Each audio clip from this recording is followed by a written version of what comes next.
welcome to our continuing conversations here at Davos 2023. I'm Shereen Bhan, and joining me now is one of the newsmakers of 2022, Vijay Shekhar Sharma. It's good to have you here on the program. It's good to speak to you after a long time.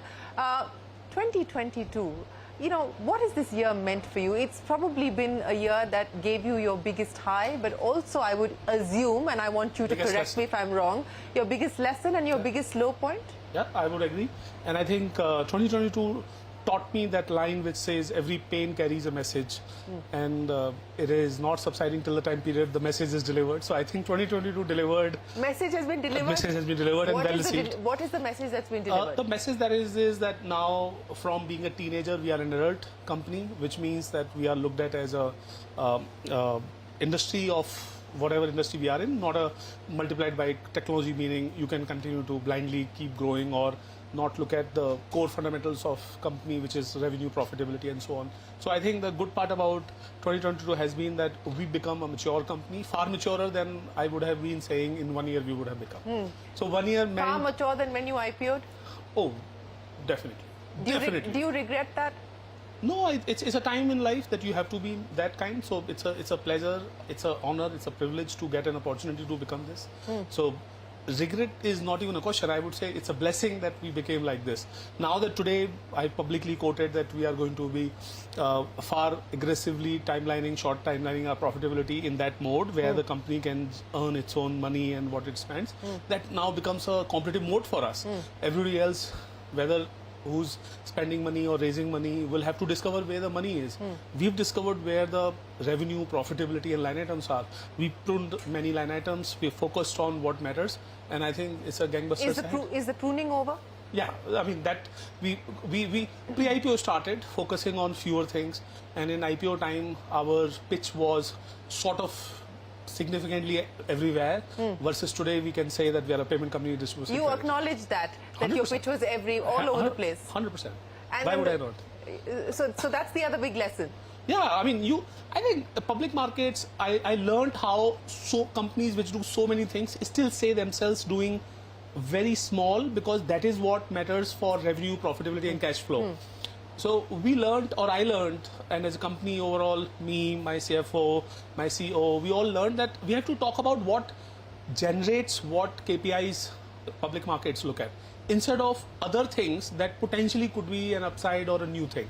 In private, you can talk about those, and you are probably sometimes given credit, sometimes giving challenges, but in public you are immediately questioned that why are you doing so many other things.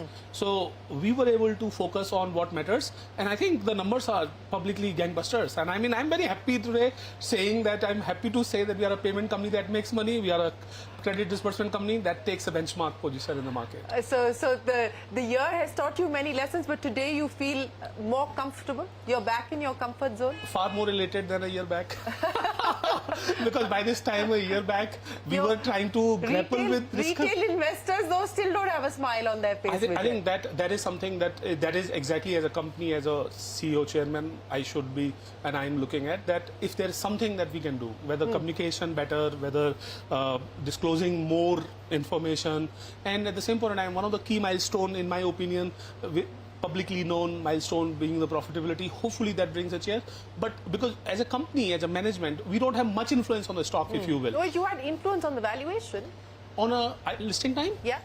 I think that day, the choices on the table did not include dramatically the choice that today we are standing with. So if you were to look at that day, and I remember there was one of the very interesting post-listing Twitter chatter that I was seeing, where the choices that we were in front of, we chose the last one, the least one, if you will.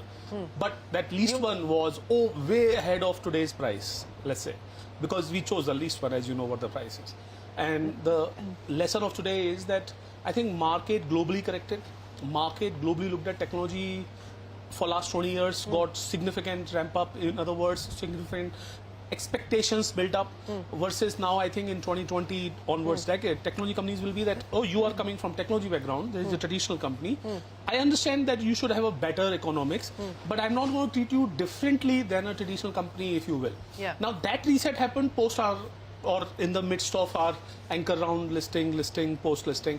Now, so I understand that we, everyone, including every one of my teammate and me, or our retail shareholder or institutional shareholders, why should we look at them as differently, got into this midst of.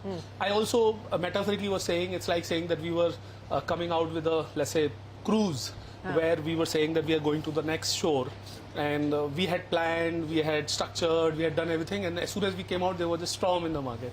The lucky thing is that we are not someone who did not learn the lesson, like you saying, or we have come out stronger, better, or the maturity that would have taken a couple of years have now definitely happened in a couple of quarters. Okay, that is what I can say. so let's talk about profitability now, because you've said it 3 times already on this program. Growth is gangbusters. The numbers are gangbusters. Look, the best part about being in Paytm story today for us as a company, as a team, is that we are definitely looking at free cash, profitability, very much visibility, and we have, like I said a number of times, that we have said that it is going to be far before than what we have said. But we are not looking at anywhere anything reducing because of that. The growth number, the customer number, the merchant number, the payment number, the kind of, nothing is sort of that at a cost of. The best part, that is what excites us, that we are not making ourselves profitable because we are reducing something. What we have reduced is attentions to many things that would have not become sizable after certain quarters or certain years. It's a focus. Actually, the word is focus on what matters and what we believe in long haul will give large profit pool, addressable profit pool to the company, and that has yielded this result. So lucky to have a business line item that is growing so nicely, and lucky to have a business that addresses large profit pool, and hopefully lucky to become publicly announcing profitability sooner than what we publicly market. What is sooner than what you I expect? publicly quoted next September, meaning Q2 of next year, and we just are finishing like a last quarter of third quarter of this year. So sooner, what sooner can it be? Much before than that. Much before a year. September next year. Yeah, that's what I'm trying to say. Okay. Let me address some of the other core issues with you in terms of existing investors, and we have of course seen Ant sell stake, we've seen SoftBank sell stake.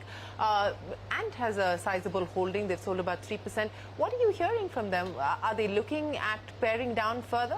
So it's not Ant, it's Alibaba. Yeah. And Alibaba sold. Alibaba, we as Paytm were never a strategic shareholder, or they were never a strategic shareholder for us. So Alibaba exit should have happened, or maybe would have planned much better, etc., we could have said. But at the same point of time, it is what it is. Alibaba has paired, I think, half of their ownership in the company. But Alibaba and Paytm never worked together as a business model. Are we looking at a full exit anytime soon? They don't talk to us like that. So we don't have any information. In fact, I want to share one of the very interesting surprise. We got to know it is Alibaba after the aftermarket, because we knew there is a large block that has come post the stock told us, the market told us. Till the time period, the broker, the exchanges did not announce whose capital it is. We did not know. We were just wondering who could it be, who could it be. And I'm sure you knew who could it be. No, 100% I can tell you. This is unambiguous. Me, Madhur, my IR team, we were like guessing that who could it be. Let me tell you one interesting fact here. Because we're doing a buyback, and that would mean that there is a Ant equity which is at the edge of 25%. So they will also have to pay out a little bit, because there is an obligation for them to sell. So we were wondering that is that, but it is too large a chunk. Who could it be? Is it again some SoftBank trick or not? So the next question could be next thing that you're asking about SoftBank. Yeah. SoftBank Vision Fund exited a year back practically from our board or information rights. So they are a public shareholder, and I think SoftBank Vision Fund is concluding its journey towards giving money back to its LP. And Vision Fund has sold elsewhere. So we did expect them to sell. So it happened without us knowing, and maybe that is the journey that they would continue. What I can tell is that shareholders, which are like my long haul board plus otherwise shareholders, like let's say Elevation Partners, or you say Berkshire, or you say, and these people could hold on for long. They're likely to hold on. Yeah, I mean, seems like none of them talks to us. Okay. I mean, because of and the you information. heard nothing from Alibaba? Earlier didn't even talk to us. Okay. So let's understand now, since you are betting big on growth and you're saying it's not going to come at the cost of, or profitability is not going to come at the cost of growth. What are the levers that you're looking at this point in time? I mean, one, of course, is the UPI incentive that has now been approved, and a lot of people are figuring out how that's going to work for you. Yeah, so payment business is a profitable business for us. I think we've been saying that payment traditionally does not make money for many payment companies in the country, but it makes for Paytm because Paytm invested for the scope of work that Paytm handles. It handles issuance, which means that it has a business model where there is a Paytm credit card, Paytm wallet with Paytm Bank, and then Paytm postpaid. So there is an issuance business, there is a network business, if you will, which we are not a network, so meaning that we have built the acquiring side, switching on our own self. So a lot of Paytm's payment business is sort of most comprehensive. Where the line item makes money, profit, we have also exposed to the market that we make like about 8 bips of revenue per 100 rupees that is processed on our platform for merchant. Then we created the subscription model. So, Shereen, I want to tell you that Hindi mein ek statement hai, आवश्यकता ही आविष्कार की journey hai, and the necessity is innovation, mother of innovation, yes. Or invention. So we innovated a business model in the merchant will not pay, then what will merchant pay for? Let's say if you are taking 100 rupee payment and you're not going to pay me certain percentage as an NDR, and I think that's a good business model for country, as we always remain champion of that. We were able to create a subscription business model, and that has become more than 5 million subscription, paying more than 100 rupees a month. Now that is something, the business that has expanded. So the business growth in payment is going to come from subscriptions, payment growth, which I think India is in a very early days. Amount of support government gives for payment in this country.